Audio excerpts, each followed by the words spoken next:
this video is part 2 of a 6-video or 6-graphic series on the 5x5. So if you haven't already seen the previous videos, I would watch those first. But here's the second video. What we're going to do is take that 5x5 and we're just going to take the first 5. Okay, the left-hand side of that 5x5 graphic, which is everything that you're doing, everything that you're building, and everything that you're auditing against, is everything scalable? Is it duplicatable? Is it freakishly predictable? Is it efficient and effective? Now, here's what the second graphic does, and I think some people almost take the second graphic a little too literal. It's not meant to be literal, it's meant to serve as an example. So what is the example it's trying to set?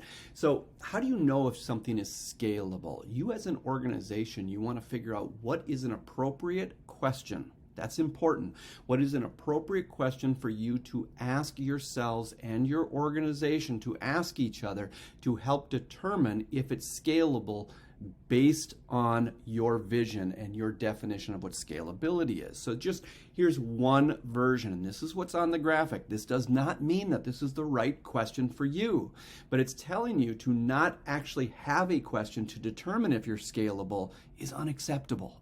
Okay? You can't, just because the question that I'm going to ask is not appropriate for you doesn't mean that it's okay not to have the question. Figure out what question is right for you.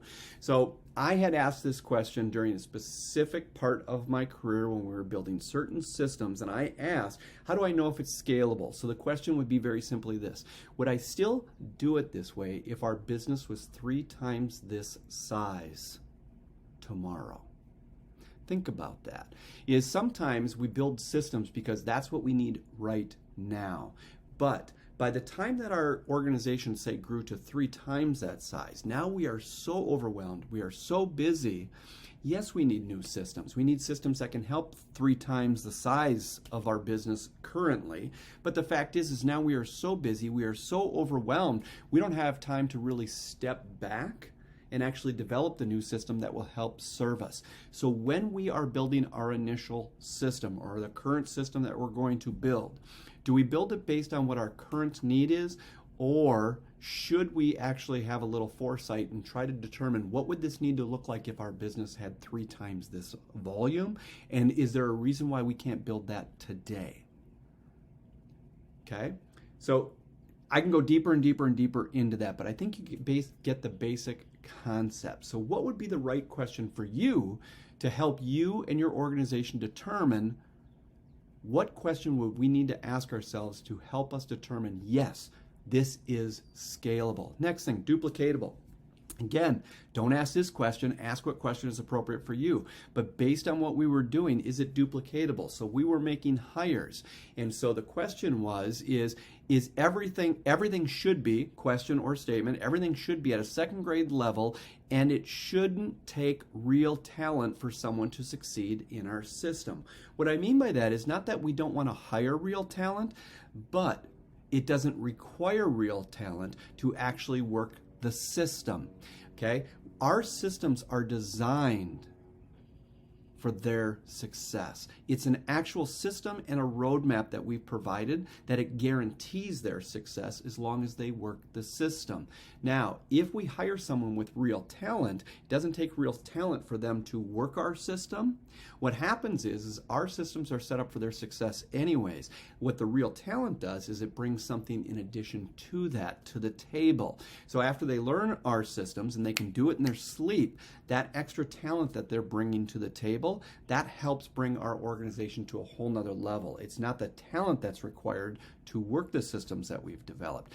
Are they duplicatable so that anybody could do it at a 2nd grade level? Second thing is, do the systems have your back at a 2nd grade level? Meaning life happens without notice. They get sick, there's a family emergency or anything else, and they can't show up. Can anybody step into their role that's had some basic knowledge on what those systems are? Let's just say we've got 3 TCs. We've got a large enough team that we've got 3 TCs.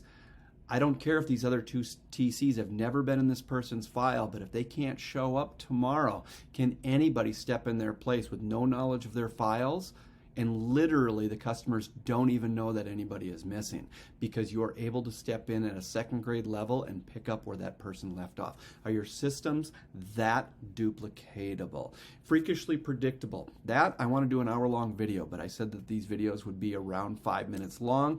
But start to look at the questions that we've put on the sides of scalable, duplicatable, freakishly predictable, efficient, and effective, and determine what are the right questions for you. Now, does it meet the 30-second rule for efficiency? The 30-second rule has a very specific meaning to us, and it is our bar as to how we measure efficiencies.